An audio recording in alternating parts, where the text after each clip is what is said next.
Eu queria falar mais uma coisinha desse Supremo hoje, que o senhor falou que, desde quando a gente começou a conversa aqui, o senhor reafirmou diversas vezes essa necessidade do ministro do Supremo não se colocar acima da Constituição, mas como justamente garantidor dessa Constituição. A prerrogativa desse ministro está lá, né, na Constituição.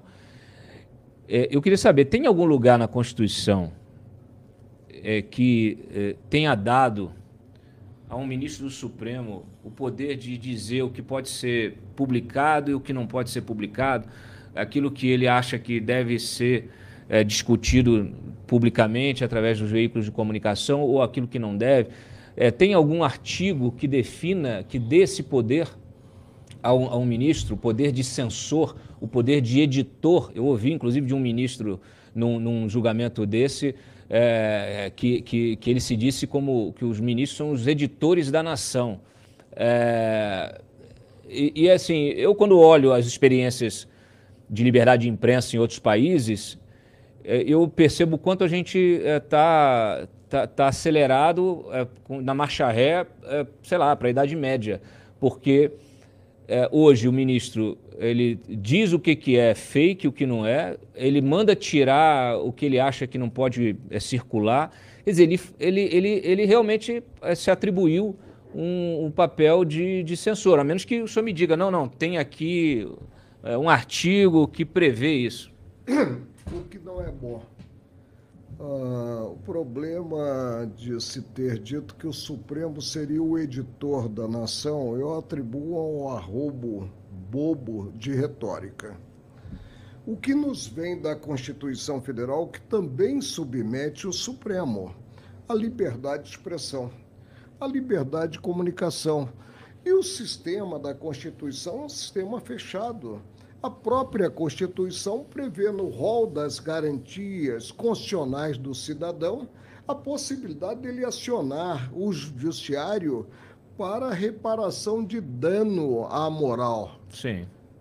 E acionar no campo civil e também no campo penal.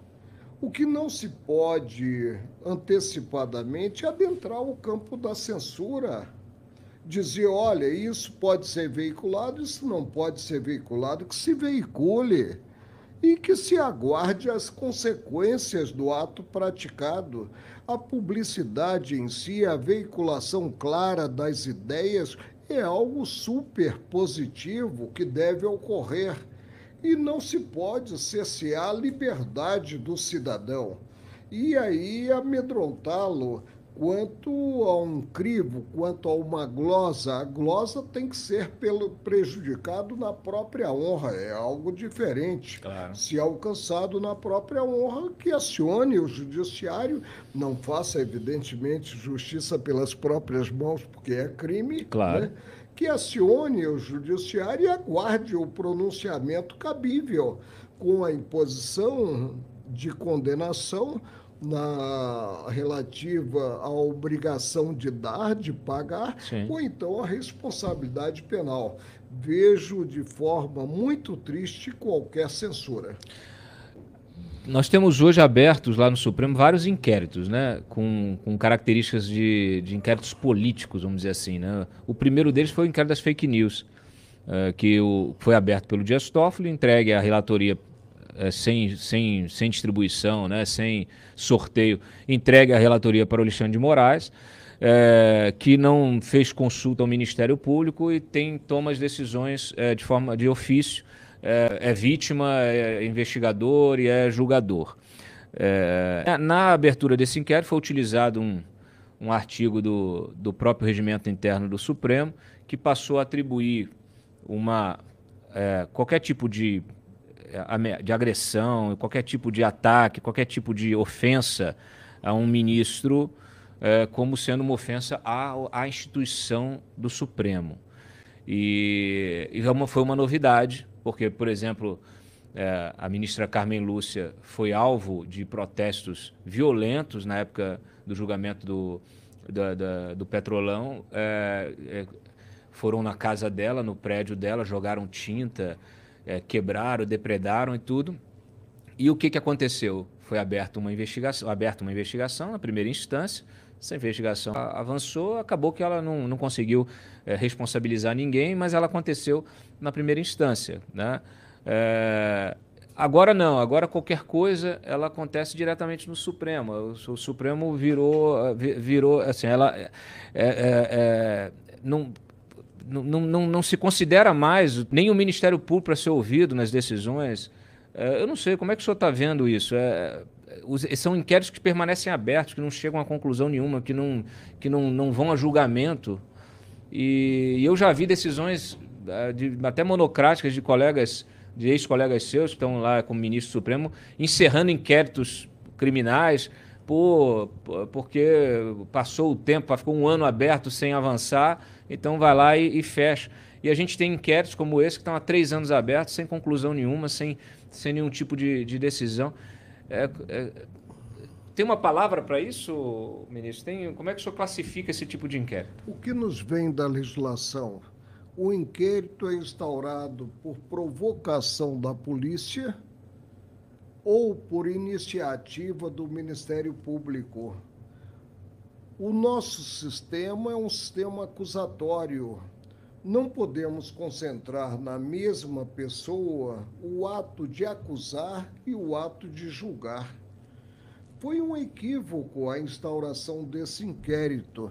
E eu vou cometer uma inconfidência. Eu estava numa recepção na casa do ministro Luiz Roberto Barroso, quando chegou o presidente, à época do Supremo, ministro Dias Toffoli, disse: Marco Aurélio, disse a mim, não havia mais ninguém próximo, sei que você não vai concordar. Eu instaurei um inquérito e designei para relatá-lo, portanto, não levou o inquérito a sorteio, a distribuição, o ministro Alexandre de Moraes. Eu disse: realmente eu não concordo. E digo mais, se você me designasse relator, eu não aceitaria essa relatoria. Eu ia levantar a dúvida quanto à remessa do processo ao meu gabinete. Mas foi instaurado um inquérito em relação ao qual houve um pedido da então Procuradora-Geral da República, Raquel Elias Ferreira. Ela, como titular da ação penal no Supremo, pediu o arquivamento do inquérito.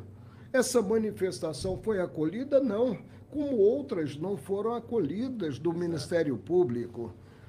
Eu sou de uma época em que o Ministério Público se pronunciava pelo arquivamento do inquérito como titular exclusivo de uma possível ação penal pública incondicionada, e nós apenas chancelávamos e determinávamos esse arquivamento.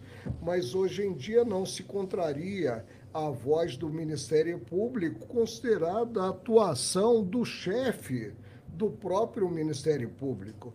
Uma coisa é você acionar o Código de Processo Penal, o artigo 28 do Código de Processo Penal, na primeira instância. Aí você, não se conformando como juiz com a manifestação de arquivamento do Ministério Público, remeter os autos do inquérito à chefia do Ministério Público. Outra coisa é o próprio chefe do Ministério Público se pronunciando. Agora, no Brasil, nós vivenciamos hoje tempos estranhos. Tem gente que chama isso de ditadura da toga. O senhor concorda? O que é ruim, é a pior das ditaduras. Foi o que eu disse a você. Nós não estamos engajados em qualquer política. Nós não podemos criar o critério de plantão. Nós temos que atuar segundo o figurino constitucional e segundo o figurino legal. E a pior das ditaduras, porque você não tem a quem recorrer, é a ditadura do judiciário, principalmente quando se está na instância máxima da justiça, que é o Supremo. Tem saída para essa situação? Tem a compenetração, a fidelidade de propósito dos integrantes do Supremo, a percepção de que o exemplo, nós aprendemos em nossos lares, sempre vem de cima. Se um integrante do Supremo atua fora das balizas legais, o que ocorrerá em outra instância? Eu disse várias vezes na bancada do Supremo, um suspiro dentro do Supremo repercutia.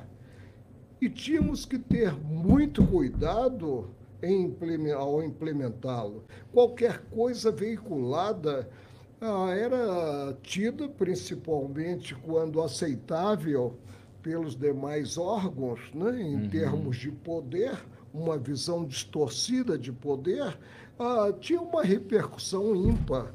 Isso é muito ruim.